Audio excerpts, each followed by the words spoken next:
Hey guys, my name is Dunstan D'Souza. I'm currently doing my master's in mechatronics at Michigan Tech. So this is my lab, and in today's video I'm going to demonstrate a small project of mine in this lab. So what we're going to do here is we are going to use a square block like this. It can be an acrylic square block or an aluminum square block. So we are going to put a dowel in there. This is a dowel. This is an interference fit that fits inside in one of the holes of the dowel, and once that's in, we're going to bolt a screw from the other end, and then we're going to use a screw nut head with a spring and a small cap. From the other end, I'm going to tighten it like this, and this is the assembly part. It looks like really nice, neat and fit. So this assembly is going to be done using this machine right next to me.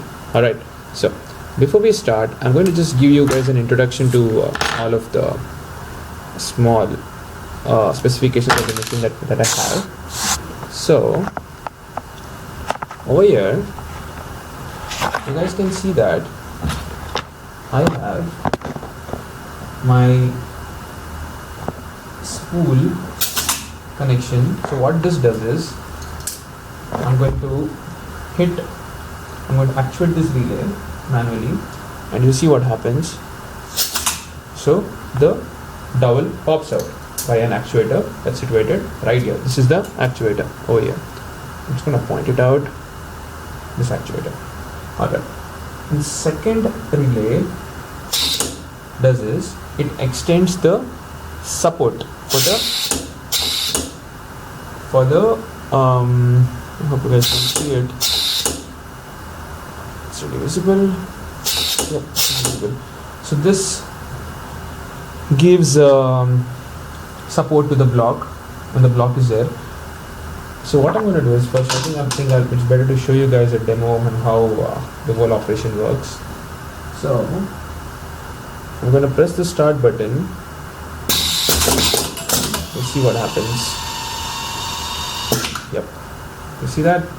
This is the part assembly that comes out, and I've programmed this entire station to do this job, made some modifications on the cylinder positions and the solenoid positions with the actuators and sensors. Anyways, I was demonstrating you. I demonstrated the second actuator. Now I'm going to demonstrate the third one. The third one does this is another support which pushes the block to this end, locks it in here, and makes sure that bolts in or tightens the head of the nut to the screw what we have. Alright, and this one, this solenoid, the fourth one, what it does is it kind of clamps that screw. You see that? Clamps it tight so that it pushes the screw from there. So this is a linear block that pushes the block all the way from this end to this end. There's a limit switch right under. I'm not sure if you're able to see it. Look at this. So this is the limit switch. You can see that this is the limit switch. As this limit switch actuates, we see that this and this works together. This one and this one works together. So you see that. I'm going to try that once again. This is the solo. So we see that what happens, everything works together. So this is the relay. So this moves when I press this button, it moves the motor. And in order to give you a more brief look, you see that. So these are the buttons we have. This is the start button. This is the stop button. This is auto, manual, off, reset. This is the power button. This is the emergency stop. When I press this, remove this, I have to press the start button. And this is the main power on-off button. Alright. So this is the main demonstration. I hope everything is clear. I'm going to do this once again. I'm going to put this aluminum block right here. When I'm done with the aluminum block, I'm going to press the start button right now over here, this button, and let's see what happens.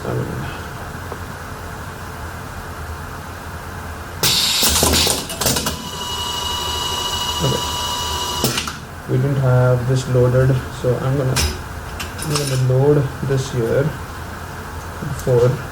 So let's use one more block. We're gonna use an acrylic block now.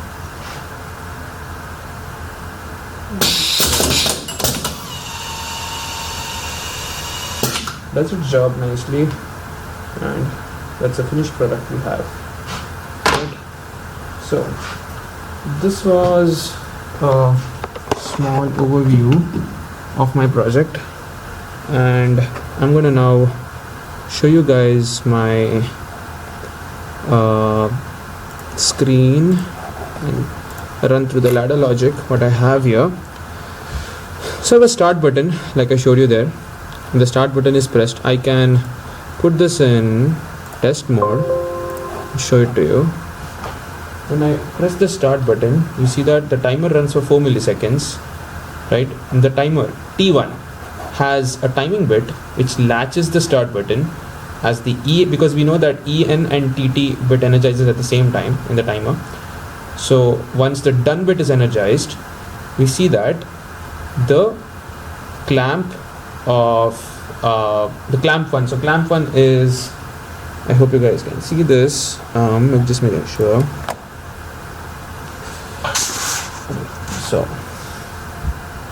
So the clamp 1 is this, which clamps the dowel, and then the clamp 1 is this is the clamp 1, and this is the spool insert. So we have the clamp 1 and the spool insert going on the first rung. So this is going on in the first rung, right? So then in the second rung we see that, the first rung, for rung 0 is the first rung. This is rung 0, this is rung 1. In the rung 1 we see that we have a timing bit that gets that kind of latches the timer when the done bit from the rung 0 is energized, right? The rung 0 timer 1 gets energized, done bit energizes, latches the timer in, and the stop button is a normally closed button, so that's why it's always energized until it's pressed. Once it's pressed, it opens up. Then we have a bolt internal. What is bolt internal here is, bolt internal is this. So this clamp being pressed, like I showed you, which is over here, this one being pressed pushes the bolt inside the square block which we have, right? That being said, we have a clamp internal.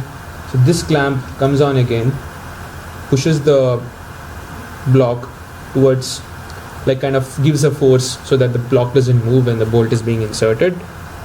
And then in rung 2 we have a stop button normally closed, then the timer from timer 2, it's done bit, and the timer 3 as a timing bit. We have like a 1 millisecond gap we have kept here just as an extra buffer. I could have added this here, but yeah, you don't have to do this.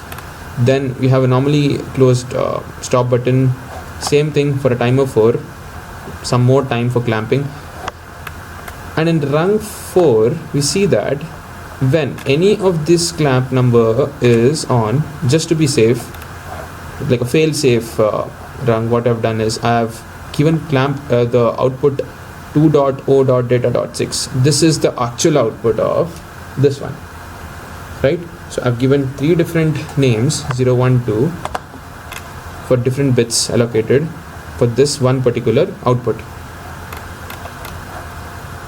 Then after that I have the same thing for the bolt, 2 different settings.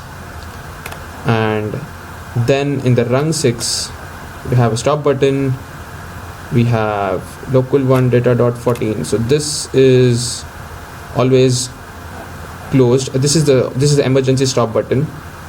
The emergency stop button is being placed here. And then we have a transport extend. Transport extend is this one is the transport extend. So this is energized when my T4 is timed out, that is my stop button over here, and once that is done, my extend goes out. Then I have a stop button again. When the normally closed, when my emergency button stop is pressed, or my timing bit of T5